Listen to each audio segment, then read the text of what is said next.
Today we're going to be discussing a white hole. What the hell is even that? Get Well, more specifically, the Futurama episode titled The White Hole. Most of us have never heard of a white hole before or what it even does. Well, we'll be reviewing the episode, scouring the internet for any and all information about the differences between a white and black hole, and if the white hole is really the birth of a new dimension, just like how it's been theorized a black hole could be a gateway to other universes. And most scientists believe that what enters a black hole never comes out, but some think they may be a gateway to other universes. First, let's get through what a black hole is. You've probably seen them in your favorite space movie. No, that doesn't look right. And for more context on what a black hole is, here's NASA's definition of a black hole. A black hole is an astronomical object with a gravitational pull so strong that nothing, not even light, can escape it.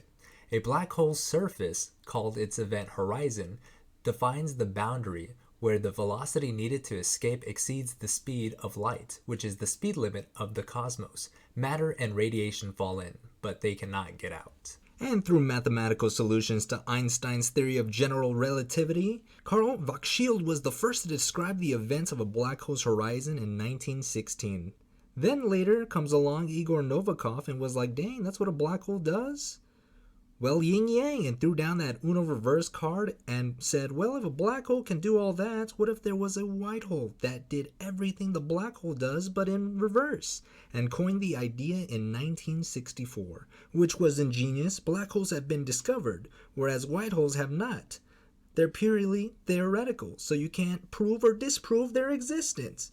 So to gauge what would even happen if a white hole did appear in our universe, we will be turning to Futurama for their ingenious interpretation of what that would even be like. So we start off the episode with Bender midway through a heist on the chicken lawyer when a bright light appears, lighting up the night sky. The light was coming off a white hole, but what's crazy about its appearance is it didn't just light up the sky on Earth. No, later on we discover the light that was coming off the white hole lit up the entire universe. I mean, can you imagine that as long as a white hole is present, nighttime may never come again? To even reference this in our own reality, what it would feel or even be like, we can look towards studies on tourists vacationing above the Arctic Circle in Alaska.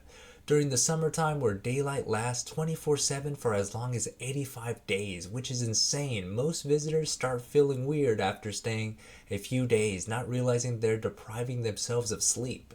It's not their fault though, the brain relies on darkness signals to cue sleep. The only people not getting affected are the locals of Alaska because, well, they're used to it. Which makes me kind of happy or just impressed on how humans in general can adapt just to about anything. However, if we had consistent daylight everywhere on Earth, the consequences would be profound, affecting biology, climate, ecosystem, and human society as we know. Which sucks, so even if we could adapt, our food most likely wouldn't, and well, without food, we're all goners. So later we cut to the white hole becoming sentient, asking for everyone from all 12 or so universes for their attention so it could announce that there is going to be a birth of a new universe. Well, anyway, only 8 participants from each universe are allowed to go see this event, which is convenient because there's 8 main crew members in the Planet Express crew. The Professor, Leela, Fry, Bender, Amy, Hermes, Dr. Zoidberg, and yes, even Scruffy. But the real twist regarding the white hole doesn't happen until our crew reaches the Oval Office. Their plan is to become the chosen 8 of Universe 6 and punch a ticket to the new universe. Their strategy is simple: speak the one language every politician understands. When he hedges, they up the ante by dropping a literal pot of gold. Turns out the professor has been hoarding a rainy day's fund for exactly this kind of occasion. However, the president delivers a reality check. There's a problem, one so big it makes this the one occasion bribery can't fix. He calls in his Secretary of Space, who just happens to be the mathematician globetrotter Bubblegum Tate, to explain the lethal physics of a white hole. The closer you get, the faster you age. We're talking dropping dead in seconds. Fast. This is especially bad news for the professor. At 161 years old, he doesn't just have a foot in the grave, he's practically the first in line to go. So how do you survive a trip to a new universe when the physics are trying to kill you? To attend the event, their first brilliant solution, send a team of 8 toddlers. The logic was by the time they reached the core of the white hole, the rapid aging would simply turn them into adults. Well, it didn't go as planned. Seconds after the rocket cleared the launch pad, it pulled a U-turn and slammed back down to Earth. In that tiny window of time, the aging process went into overdrive.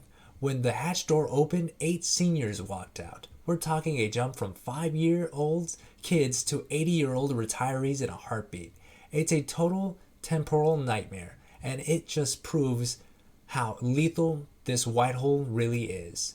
When the president asked the senior toddlers how the trip went, the news is grim. They didn't even get close. Back at the drawing board, the professor and Bubblegum crunched the numbers again and find one. And only one solution. Reaching the white hole is possible, but the requirements are insane. You'd need the most powerful rocket ship ever constructed, and the crew would have to survive a journey lasting 10 million years. The only way to pull it off, cold stasis. We're talking about the team being frozen solid for 10 million years just to stand a chance. After coming up with that solution, this scene happens with the captain of the senior toddlers group speaking up and saying how she would love to volunteer again, and that with this mission her life will have meaning, just to drop dead after she finished her statement. Like, damn, she really did sacrifice her life for nothing. Sad when you think about it, her entire life's mission was to go to the white hole to see the new universe, but she never got to see it through. But it's weird that she died at around 80 years old, when the professor is 161 years old. Like, what? There are dozens of ways to de-age yourself in the year 3000 that could have aged her right back into her prime, and she could have lived to be however old she wanted to be. Well, then again, the moment you hit 160 years old, you get taken away by the robots from the Sunset Squad to the Death Star looking location in space, where you get plugged into a Matrix style virtual retirement home for an eternity with other old people. So maybe dropping dead on the platform wasn't the worst way to go, especially how these retirement homes are portrayed in other shows. It's crazy that the professor was the only one to ever escape that. Well, anyway, that's enough Futurama trivia. We cut back to the Planet Express crew officially being chosen for the expedition to survive the trip. They need the most powerful ship ever constructed, which of course is the Planet Express ship itself. This is just a massive flex for the professor's ego, proving once again that he's the brightest mind in the Futurama universe. But let's be real, for those who know, Hubert Farnsworth isn't just a cartoon smart. He's one of the most brilliant minds in all of fiction. We cut back to the launch pad where the Planet Express crew is prepping for the long haul. We've got the ship and they've got their stasis pods ready for a million-year frozen slumber. In true dark humor, the professor calls them ice coffins, which is comforting, right? But there's a massive problem. 10 million years is a long time for things to break. You can't just leave a ship on autopilot for an eternity without some wear and tear. To put the scale in perspective, the episode explains that just 1 minute of flight time is equivalent to 10,000 years of aging within the whole white hole's radius. That's exactly why those kids from the first launch only lasted 15 seconds. The second you enter the zone, the clock starts spinning. So how do you perform maintenance when a human being would age to dust in minutes? The professor's solution is brilliant and terrifying. An advanced 3D bioprinter. This machine creates precise clones of the crew, complete with their memories, morals, skills, passions, etc. There's just one catch. Each clone is printed to perform one single task before they age and die. Because they're fully exposed to the white hole's radiation, these clones only exist for a fleeting 5 minutes before the next batch has to be printed. It's a literal conveyor belt of life and death just to keep the engines running. Each crew member has their personal role. Scruffy the janitor handles all the cleanup. Fry is the errand boy who handles trivial tasks. Bender is a robot so he can handle the heavy lifting or take care of things outside the ship. No need to waste a spacesuit. He won't be around for very long anyway. Leela is the pilot and pretty quick to act in dire situations. The professor is obviously the brains, so if a problem arises, he will find a solution to it in no time. Hermes is a bureaucrat good with numbers, so he handles the calculations for mild depreciation. Got to keep track of the wear and tear the ship is bound to go through on its long journey.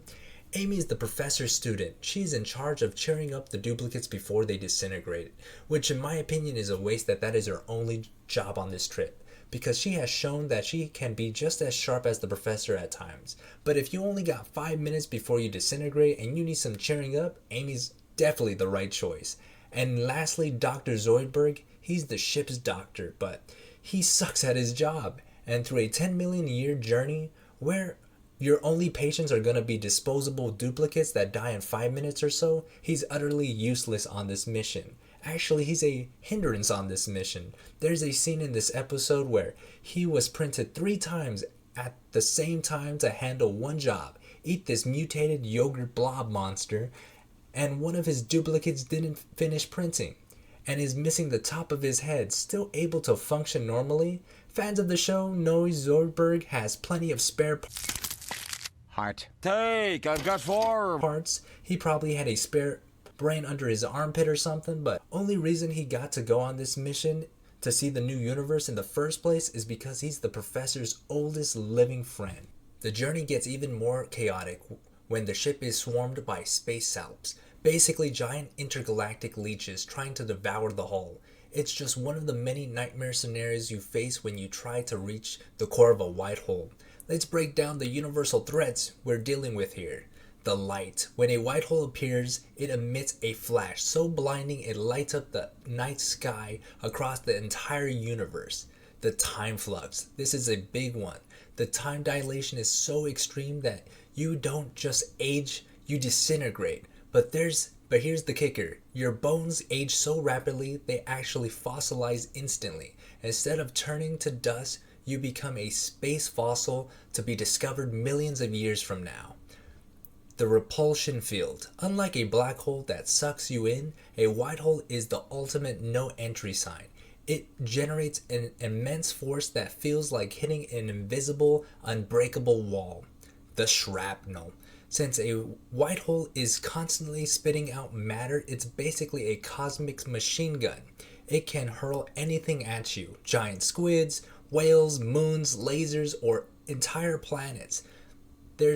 We're talking about the birth of a new universe here. So there's no limit to the debris or the interdimensional beings it may throw your way. So the moment of truth arrives, and it's a total disaster. Instead of the grand reveal we were waiting for, the duplicates go rogue. They decide they've done all the work and deserve the reward. So they leave the original crew frozen in their ice coffins and head into the new universe themselves.